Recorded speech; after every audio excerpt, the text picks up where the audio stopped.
Suspense.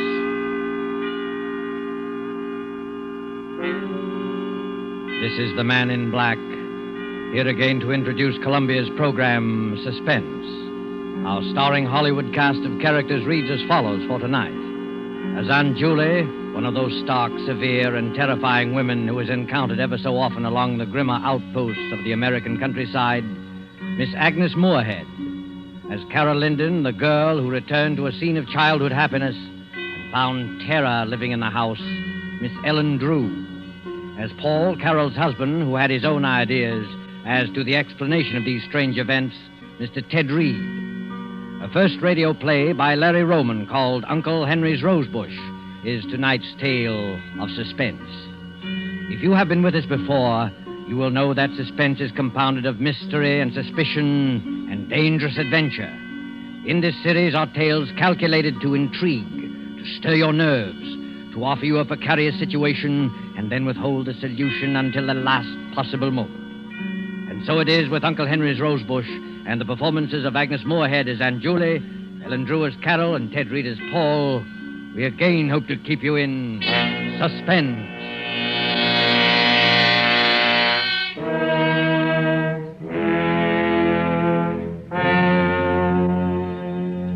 I shall tell you the story exactly as it happened. There's no use pretending. I'll never forget, and I know I'll not awake and find it all a dream. It's real, and for the rest of my life, I shall know it's real.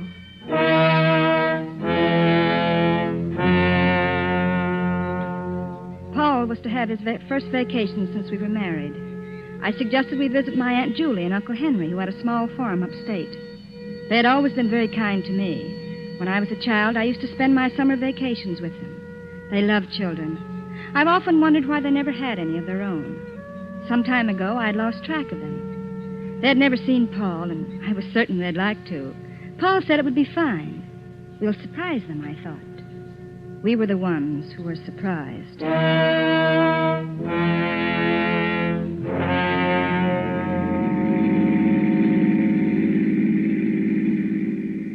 Just a few more miles, Paul. I remember this road. We used to hike along it going to the village. This country air is wonderful. 2 weeks of green grass and wicker chairs. I can't think of anything better. Oh, you'll love Aunt Julie and Uncle Henry. They live alone, quiet and peaceful. It'll be quite a change from the city. Yeah. Well, they must be happy together. Oh, they are, but they're lonely. Smooth lawns and orchards. And flowers. Uncle Henry planted huge rose bushes around the porch. Every night as I crawled in the bed, he used to bring me a rose. They're his favorite flowers. Vacation, here we come. Come on, car, let's go.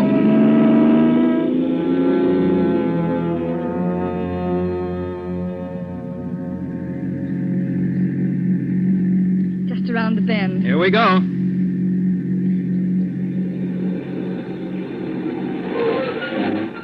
There it is. Carol, look. Why, Paul. Are you sure this is the place? Yes, but all the weeds and the broken shutters. Looks as though it's been neglected for months. I don't understand. Yeah, perhaps it's deserted. Oh, but it can't be. It's their home. Well, come on, let's go up and see.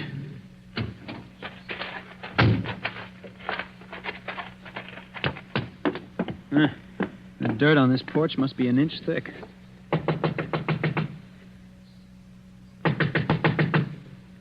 No answer. Nobody here. Look, Paul, over there at the end of the porch. The rosebush. Uncle Henry's rosebush. Why, it's trimmed and neat. It's the only thing that seems to be taken care of. Oh, then somebody must be here. Maybe they can tell us what happened to Aunt Julie and Uncle Henry. Knock again. Mm-hmm. Someone's coming. Well? We're looking for a Mr. and Mrs. Connors. They used to live... Why, Aunt Julie, I didn't recognize you. But it's me, Aunt Julie. It's Carol. I wasn't expecting you. Oh, Paul's vacation. We thought we'd spend it here. Well, you've been asking for us for years. This is Paul, my husband. Carol's told me so much Why about did you come? What? I said, why did you come? Well, aren't you glad to see us? Oh, Aunt Julie, something's happened. Nothing's happened. Oh, but it did. Tell me, Aunt Julie, we'll help. Well, of course we will. You shouldn't have come. Well, Carol, if she doesn't want us, let's go. No, Paul. This isn't like you, Aunt Julie. Something dreadful has happened, I know it. Go, Carol. Please go. Listen, if it's money, Aunt Julie, well, we haven't got too much, but you're welcome to I it. tell you, nothing's wrong. Oh, but there must be. This house... You're her husband. I'm asking you to take her and go away. Oh, Come on, Carol. We're not wanted. Let's go. we're going to stay. Well, there you are. She's your niece, and you know how stubborn she can be. We're going to stay. Where's Uncle Henry? I say, where's Uncle Henry? He's not here. Oh, but where is he? He's not here. Isn't that enough? Oh, when'll he be back? He won't be. Oh, but Aunt He Julie... won't ever be back. I stood there bewildered. Aunt Julie had run out of the room. Oh, perhaps she was crying. I don't know. I just knew that Uncle Henry was gone. That he had left her. It seemed strangely impossible. They'd always been so happy. So supremely happy that it seemed that the only thing that could separate them on this earth was death. And now this. I couldn't believe it. Paul and I walked into the living room. It was almost as dusty as the outside. The curtains were dirty, the floor littered with old newspapers. The entire room showed the same signs of neglect as the outside. And when I recalled how neat Aunt Julie had always been with her housework, a feeling of apprehension crawled up my back. Frankly, I was frightfully worried, and I could tell by the look on Paul's face that he was worried, too. I don't like it, Paul. There's something strange here. Yeah. I never saw a house in such a mess. It's not just the house. It's more than that. Something much more. I'm sure of it. Well, really, Carol, it's none of our business, don't you? Well, perhaps not, but you don't know Aunt Julie like I do. She'd never ask for help, no matter how much she needed it. I'm just not prying, Paul. I suppose you're right. They've always been so kind to me. I've got to help them. But how can we, Carol? Why, we don't even know what's wrong. They were always so happy together. Somehow I can't believe they've broken up. Something else has happened. Something terrible. And I'm going to stay until I find out what. Well, in that case, we better find a place to sleep. All the bedrooms are upstairs. Come on. Right. Wow. Look at the dust on the banister. I bet this place hasn't been cleaned in a month. Paul. Huh? Did you see the way she looks? Yeah. Gee, her face seems completely wrinkled with worry. No wonder I didn't recognize her. She seems much older and frightened. Well, do you think she's ill? I don't know. I wish I did. Wow, look at that hall. Gloomy and dirty. Where do these doors go to? Well, that one's to Aunt Julie's room, and this one's Uncle Henry's. The one across the way is the spare. I guess that's ours. Well, let's go in. Wow. What a mess. Well, might as well get busy cleaning. Yeah, there's nothing like a good round of house cleaning before supper. Paul, so long as Uncle Henry's not here, maybe we can take his room. It's got an adjoining door to Aunt Julie's, and then in case she needs us, we'll be near. Okay. It doesn't matter to me which room we clean. Let's go. Here. It's this one over here. Well, this is... Paul, look. It's all clean and neat. Well, I'll be darned. It's the only clean place in the whole house. I don't understand. Every room is inches in dirt, except this one. The outside is completely neglected. Except the Rosebush. Uncle Henry's room and Uncle Henry's Rosebush. I don't get it. Well, look, on the dresser there. Aunt Julie's picture and a pipe and tobacco. Why, that's Uncle Henry's favorite pipe. Drawers full of shirts, socks, underwear. Carol, if your uncle went away, why did he leave this? I don't know. Strange, but... What's that paper, Paul? Why, it looks like... It is an insurance policy for $30,000 payable to your Aunt Julie in case Uncle Henry dies. Carol, What this are is... you two doing here? Aunt Julie, What are you doing here? Well, we thought that What's we that could... in your hand? An insurance... Give it to me. But I... And keep out of this room. Oh, we didn't need any harm. I didn't know how to take this. Uncle Henry's pipe and all his clothes were still in his room. And yet, Uncle Henry was gone. I couldn't understand why Aunt Julie got so angry. I looked to Paul for an explanation. I could tell he had something on his mind, but I didn't dare ask him what it was, and he didn't say. After Aunt Julie's outburst, we went back to the spare room and cleaned it. Then we washed and started downstairs for supper. Watch your step, Carol. These aren't the strongest-looking stairs. It'll be all right. Paul, what do you make of Aunt Julie's behavior? Frankly, Carol, I'm worried. I'm frightened. May as well admit it. There's something strange here that frightens me to death. Well, I don't think there's anything to be frightened of. It's just that... Oh, there, that's the last step. This way to the kitchen. Right. Oh, as I was saying, I don't think there's... Look out, Carol! Wow, that was close. That vase just missed you. A vase? Yes, and it was a heavy one. The one at the top of the stairway. Oh, if it would have hit me. Yeah. Oh, Paul, I'm frightened. Look, coming down the stairs. What happened? The vase fell.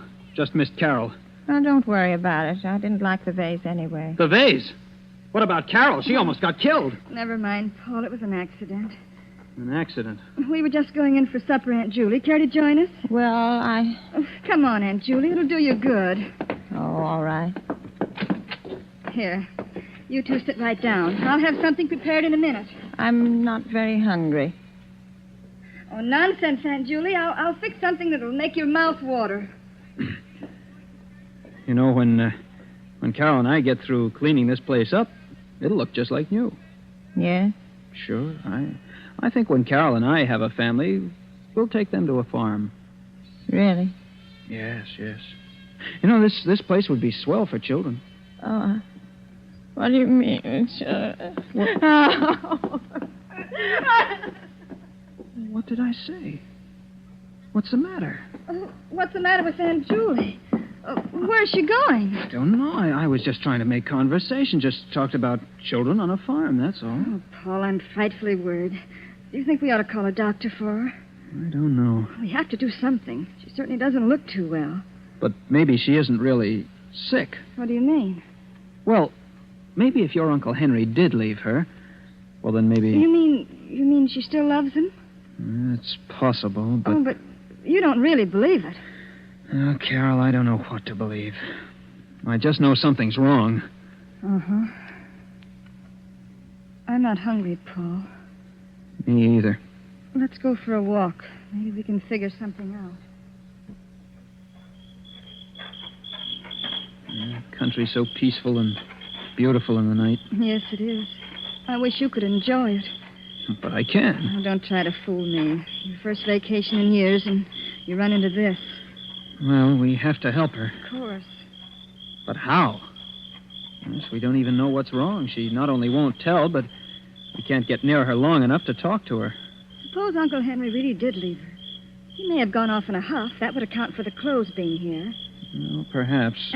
And suppose she still is in love with him. Well, that would account for... But even if that's so, could that make her feel so badly? Make her act like this? Not talking, neglecting everything? Everything except his room and his flowers. I don't know. A woman's love is a strange thing. If you left me, I don't know what I'd do. Well, if that is the case, the thing to do is to make her forget. That won't be easy. No, I don't imagine it would be. But suppose we take her to the city with us until she forgets. Well, we could ask her at least. Yeah. Yeah, come on. Let's go find her. Oh. Hey, watch out. Oh. You almost fell. Tripped. I'm all right. Look, Paul. What? Look what I tripped over. It's a mound of freshly dug earth. Well, what's that for? Paul, it looks like a grave. Oh, don't be silly. Why, it's just a... Forget it. Come on, let's find Aunt Julie. Paul, that... Forget it.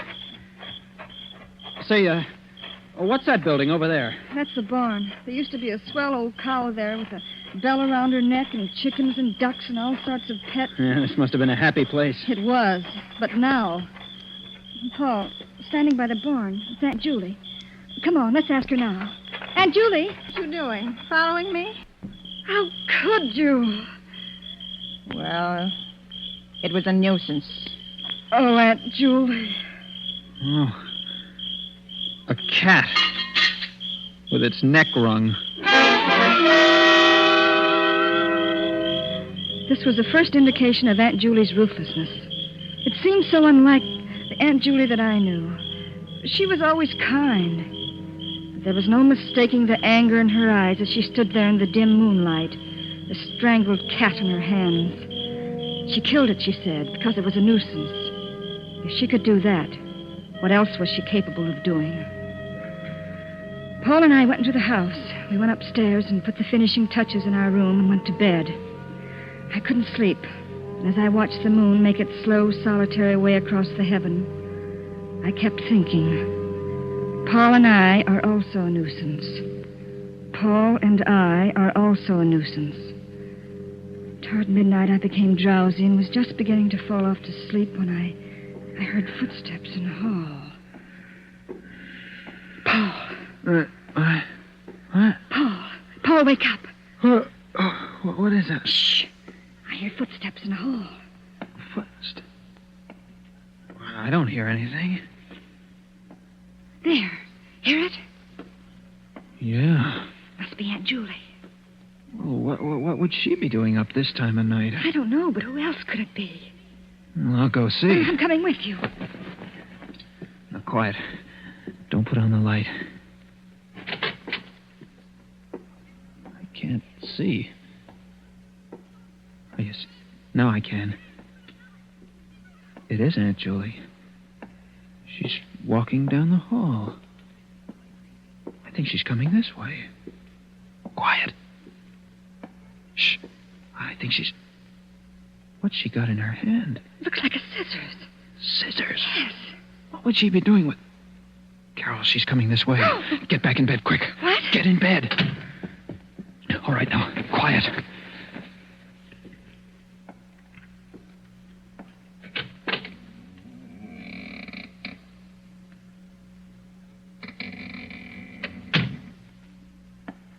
She went out. What? Yeah. She just looked in and left. Do you think she knew we were awake? I don't see how. Let's follow her. All right. Where's my other slipper? Ah, there. All right, come on. She's going downstairs. Come on, and be quiet. I think she's going outside. Let's go. Not so fast. Give her a chance to get out. There, she's out. Come on.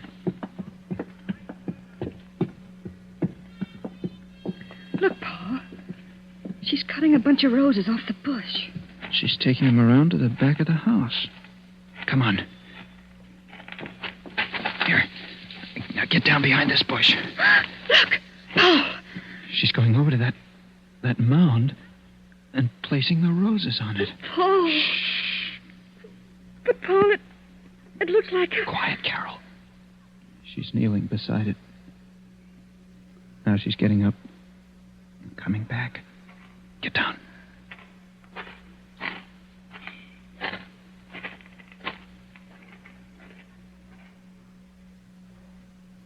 She's gone. Paul, do you know what that is? I got a pretty good idea.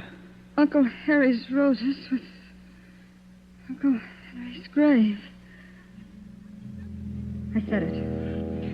I said it without thinking. Of course, we had no way of knowing Uncle Henry was dead.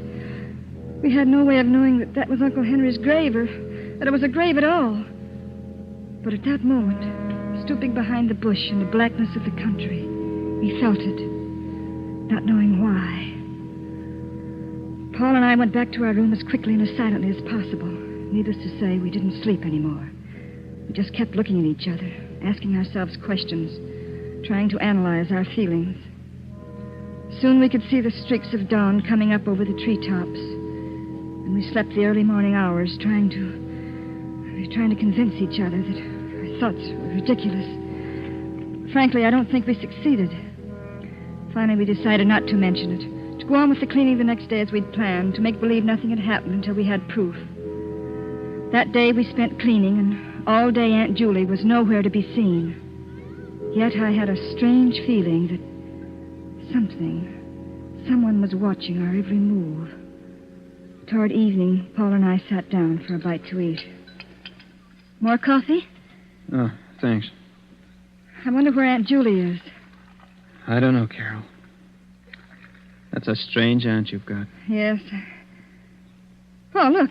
The window. What is it? I thought I saw someone looking in. What? There's no one there now. But I'm sure I saw... Probably just a shadow. Yes. Probably just a shadow. You're on edge, Carol. I'll be all right. Finish your coffee. I'll start cleaning the bathroom. We'll both work on the kitchen. And I'll take care of the downstairs. All right.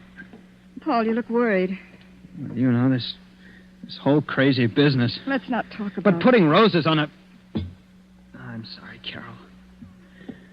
It's you I'm really worried about. If something should happen to you, I'll never forgive myself. Nothing will happen. I'll finish your coffee. I'll start cleaning the bathroom. Okay, Carol. I won't be long. Mm-hmm. Well, it isn't too bad. There's the sink. Some hot water. There, that's it. A wash rag around the sink bowl.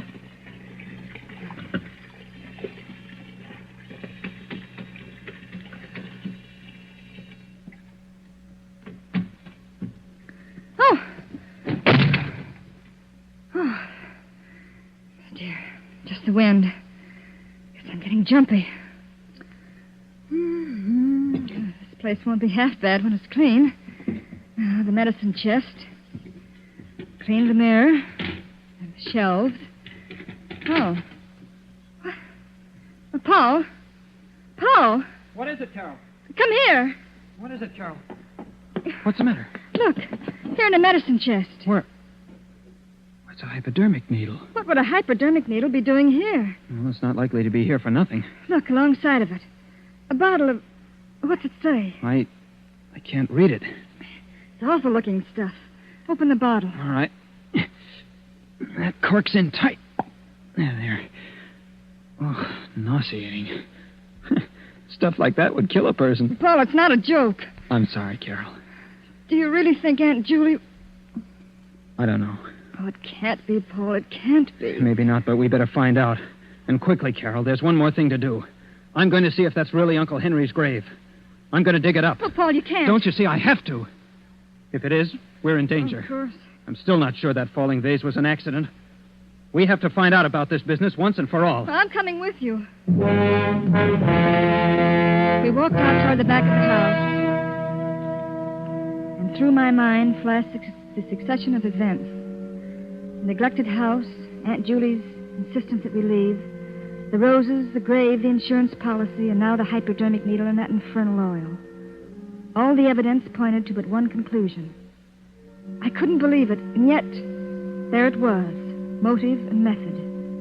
And now we were going outside to dig up the last remaining evidence. Well, this is it, Carol. Sure you want to watch? Well, I won't stay in this house alone.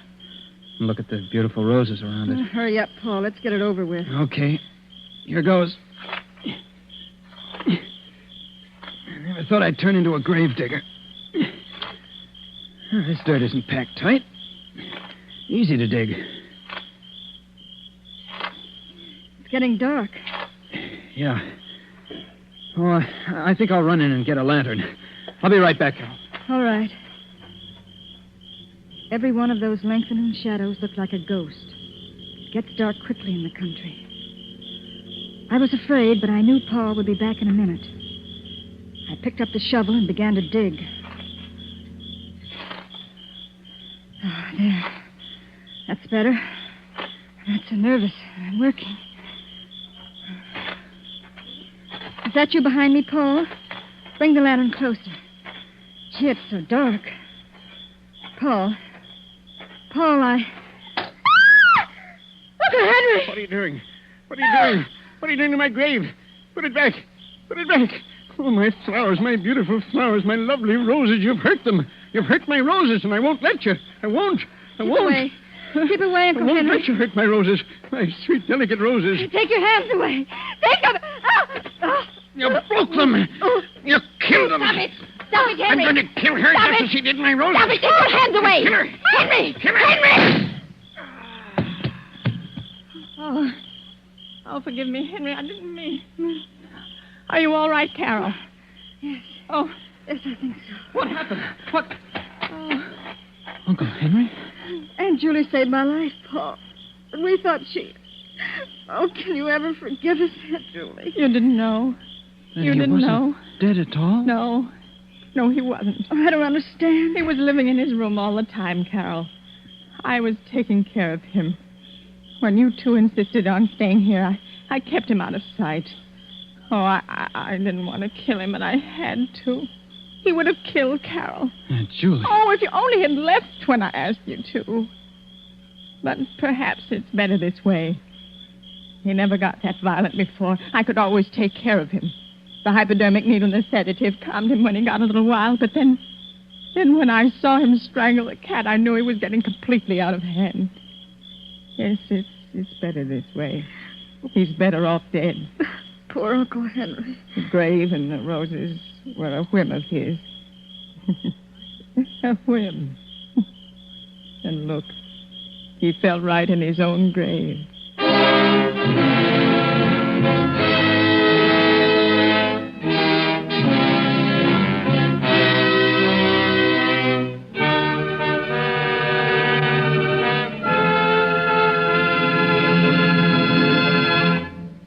And so closes the story, Uncle Henry's Rosebush, starring Agnes Moorehead, Ellen Drew, and Ted Reed. Tonight's tale of Suspense. This is your narrator, the Man in Black, who conveys to you Columbia's invitation to spend this half hour in suspense with us again next week, same time, when we will present another flowery bouquet of suspicion and terror and a homicidal maniac at large. Only this time, the roses will be white. The story will be The White Rose Murders by Cornell Woolrich. The tale of a killer who trademarked his crimes by leaving a white rose on the victim. Our star will be Maureen O'Hara. The producer of these broadcasts is William Spear, with Ted Bliss, the director, Bernard Herrmann and Lucien Mahowick, conductor and composer, and Larry Roman, the author, collaborated on tonight's Suspense.